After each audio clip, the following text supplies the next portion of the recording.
अर्चना चौधरी। आज हम एक नए चैप्टर को शुरू करेंगे, chapter 8, how do organisms reproduce. Reproduction, reproduction means होता है ऑर्गेनिज अपने जैसे संतान को पैदा करते हैं, उसको रिप्रोडक्शन कहते हैं। री मीन्स दोबारा, प्रोडक्शन मतलब जनरेशन, ठीक है ना, क्रिएशन।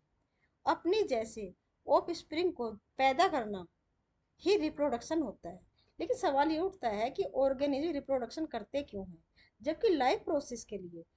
अब तक हमने पूरा चैप्टर पढ़ा लाइफ प्रोसेस, उसमें हमने देखा कि एक्सक्रीशन है, डाइजेशन है, रेस्पिरेशन है, ये सभी जो है जीवन को चलाने के लिए जरूरी होता है। फिर रिप्रोड्यूस क्यों करता है ऑर्गेन? एक्चुअल में अपने आप को एस्टेब्लिश करने के लिए, अपने एक्सिस्टेंस को बचाए रखने के लिए ही एक एनिमल रिप्रोड्यूस करता है, कोई भी ऑर्गेनिज्म रिप्रोड्यूस करता है ताकि अपनी रेस को बचाया जा सके, ताकि अपनी रेस को बचाया जा सके। नहीं तो क्या होगा, जैसे ऑर्गेनिज्म खत्म होगा वैसे उसकी जो रेस है, उसकी जो जाति है, वो भी खत्म हो जाएगी, है ना। तो देखते हैं एनसीईआरटी में क्या लिखा है। Before we discuss the mechanism by which organism reproduce, let us ask a more basic question, why do organism reproduce? After all, reproduction is not necessary to maintain the life of an individual organism. मतलब जो reproduction होता है individual organism को life को बचाने के लिए तो जरूरी नहीं है। Unlike the essential life process such as nutrition है, रेस्पिरेशन है, एक्सक्रीशन है, जबकि जो लाइफ प्रोसेस होते हैं जैसे न्यूट्रिशन, रेस्पिरेशन, एक्सक्रीशन, इनके बिना तो लाइफ सर्वाइव नहीं हो सकती ना। ये तो मेन लाइफ प्रोसेसेस हैं एनिमल के जिंदा रहने के लिए। On the other hand, if an individual organism is going to create more individual, a lot of its energy will be spent in the process. जबकि अदरवाइज जो रिप्रोडक्शन है, अपने जैसे इंडिविजुअल को ऑर्गेनिज्म को अपने जैसे इंडिविजुअल ऑर्गेनिज्म को पैदा करने के लिए एक बहुत ज़्यादा एनर्जी की ज़रूरत होती है, a lot of energy spend. फिर क्यों रिप्रोडक्शन क्यों करते हैं? So why should an individual organism waste energy on a process? It does not need to stay alive. मतलब जिंदा रहने के लिए रिप्रोडक्शन की तो जरूरत है नहीं। It would be interesting to discuss the possible answer in the classroom. Whatever the answer of this question, it is obvious that we notice organisms because they reproduce. If there were to be only one non reproduction member of a particular kind, मतलब किसी particular kind के member अगर reproduction नहीं करेंगे तो क्या होगा, उनकी जो रेस है, उनकी जो जाति है, वो खत्म हो जाएगी। It is doubtful that we would have noticed its existence. लेकिन हम नोटिस करते हैं किसी भी रेस के जो एनिमल है वो ज़्यादा होते हैं, उनकी एक्सिस्टेंस बनी हुई होती है, वो अपने अस्तित्व को बचाए रखते हैं। It is the large number of the organism belonging to a single species that bring them to our notice. एक सिंगल स्पीसीज के बहुत सारे ऑर्गेनिज्म होते हैं। How do you know that two different individual organism belong to the same species? Usually we say this because they look similar to each other. वे एक दूसरे के बहुत सिमिलर होते हैं। मतलब हम कैसे पहचान करते हैं कि ये एक ही स्पीसीज के ऑर्गेनिज्म है? एक्चुअल में एक ही स्पीसीज के ऑर्गेनिज्म में सिमिलरिटीज मिलती हैं, तो हम बता देते हैं इंसान का बच्चा है, ये गधे का बच्चा है, ये हाथी का बच्चा है ना, तो हम बता देते हैं देख के कि ये इस स्पीसीज से बिलोंग करता है। Thus reproducing organisms create new individuals that look very much like themselves. वे एक दूसरे से बहुत ही सिमिलर होते हैं। Do organisms create exact copies of themselves? क्या वो अपने एग्जैक्ट कॉपी होते हैं? मतलब हम बता देते हैं कि ये भाई बहन है, ये भी बता देते हैं कि ये उनकी संतान है, मतलब उनमें सिमिलरिटीज तो होती है, लेकिन क्या दो बहन भाई आपस में एकदम सिमिलर होते हैं, डिक्टो होते हैं, है? ऐसा नहीं है, उनमें कुछ वेरिएशन भी देखने को मिलती है। Organism look similar because their body design are similar. If body design are to be similar, the blueprint for this design should be similar. मतलब उनका जो बॉडी डिजाइन होता है वो सेम होता है। मतलब अगर उनका बॉडी डिजाइन सेम है, इसका मतलब क्या है, उनके लिए जो इंफॉर्मेशन है बॉडी डिजाइन के लिए वो भी सिमिलर ही होनी चाहिए। फिर क्वेश्चन उठता है कि वो क्या चीज़ है जो इन्फॉर्म करती है कि ये बॉडी डिजाइन सिमिलर हो जाएगा इस इंफॉर्मेशन से? उसके लिए भी तो कोई एजेंट होना चाहिए, वो आगे पढ़ेंगे, वो होता है DNA. Thus, reproduction at the most basic level will involve making copies of the blueprint of the body design. In class 9th, we learned that The chromosome in the nucleus of a cell contain information for inheritance of feature from parent to next generation in the form of DNA. DNA मतलब deoxyribonucleic acid molecules. ये होती है cell, ठीक है। इसके बीच में होता है न्यूक्लियस। न्यूक्लियस जो सारी सेल को कंट्रोल करता है, ठीक है। और न्यूक्लियस के अंदर होते हैं क्रोमोजोम। क्रोमोजोम और ये जो क्रोमोजोम है, ये ये जो क्रोमोजोम है ये डीएनए के मिलके बने होते हैं। डीएनए से मिलके बने होते हैं। डीएनए मतलब डीऑक्सी राइबो न्यूक्लिक एसिड, ठीक है। ये इसके मिलके बने होते हैं और इसी में ही इंफॉर्मेशन होती है। इनहेरिटेंस मतलब कुछ करेक्टर का अपने पेरेंट्स से जनरेशन में ट्रांसफर होना, इसी को कहते हैं inheritance. The DNA in the cell nucleus is the information source for making protein. Actual में जो ये डीएनए है, ये डीएनए है, ये कुछ प्यूरिन और पायरिमिडीन बेस होते हैं, उनसे मिलके बना होता है। इसकी एक सीक्वेंस होती है, ये होते हैं ए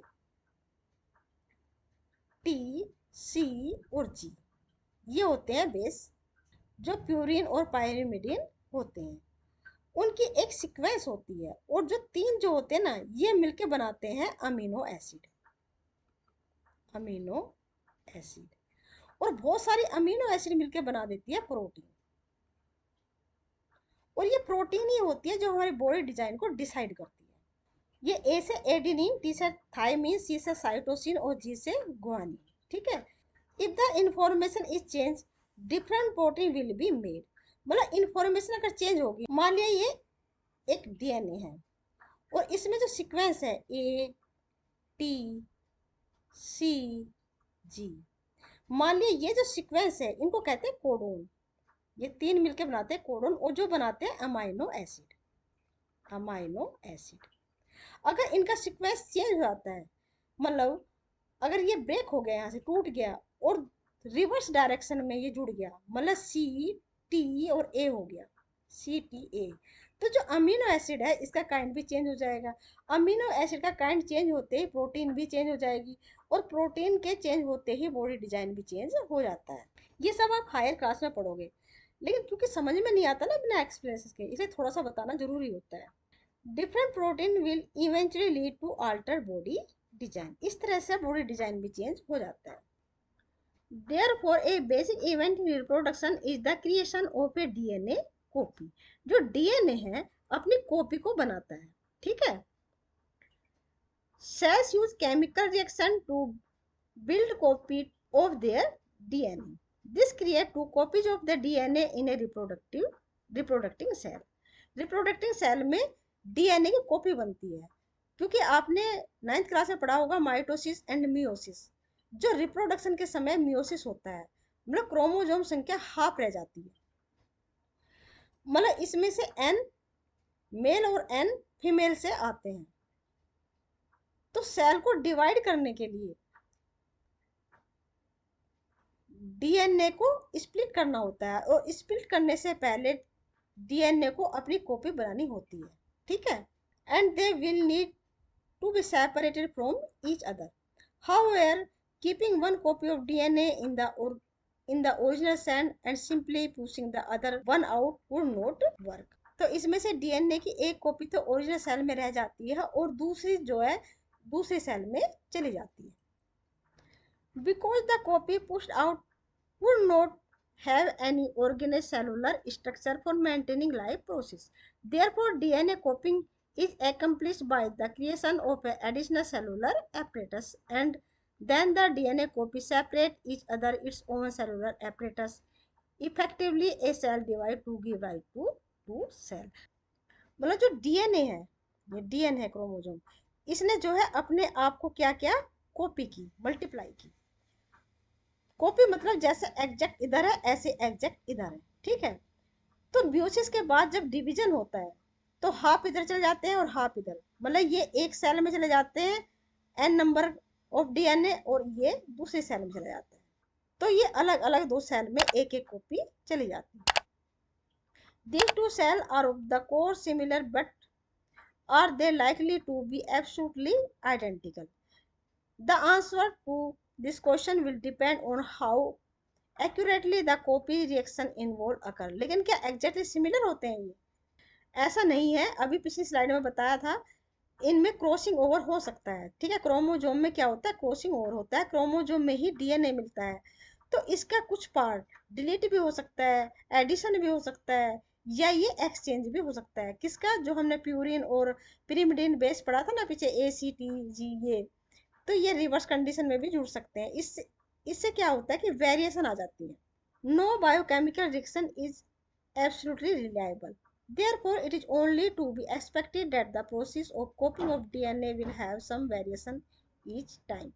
As a result, the DNA copy generate will be similar but may not be identical to the original. मतलब सिमिलर हो सकती हैं, लेकिन ऐसा नहीं है कि एक दूसरे के बिल्कुल आइडेंटिकल हो, ऐसा नहीं होता है। अगर ऐसा होता तो सब ट्विंस होते बिल्कुल सिमिलर होते हैं ना, फिजियोलॉजिकली भी वो बिल्कुल सिमिलर होते हैं, उनको पहचान करना अलग अलग मुश्किल हो जाता है। Some of these variations might be so drastic that the new DNA copy cannot work with the cellular apparatus it inherits. Such a newborn cell will simply die. On the other hand, there could still be many other variations in the DNA copy that would not lead to such a drastic outcome. लेकिन DNA copy में थोड़े बहुत variation होते हैं। The surviving cell are similar to but subtly different from each other. फिर भी वो थोड़े बहुत एक दूसरे से अलग होते हैं, डिफरेंट होते हैं। This inbuilt tendency for variation during reproduction is the basic for evolution. इसी की वजह से जो है इवोल्यूशन होते हैं। इवोल्यूशन मतलब किस तरह से प्रगति होना, कुछ अच्छा होना, उसको कहते हैं इवोल्यूशन। मतलब आने वाली जनरेशन पिछली जनरेशन से कुछ बेटर है, वो वेरिएशन की वजह से होती है। वेरिएशन की वजह से एडेप्टेबिलिटी ज़्यादा होती है, बदलते हैं एनवायरनमेंट के प्रति, इसलिए वेरिएशन होना बहुत ही जरूरी होता है। As will be discuss in the next chapter. तो ये था आज का टॉपिक। अगले टॉपिक में हम पढ़ेंगे the importance of the variation.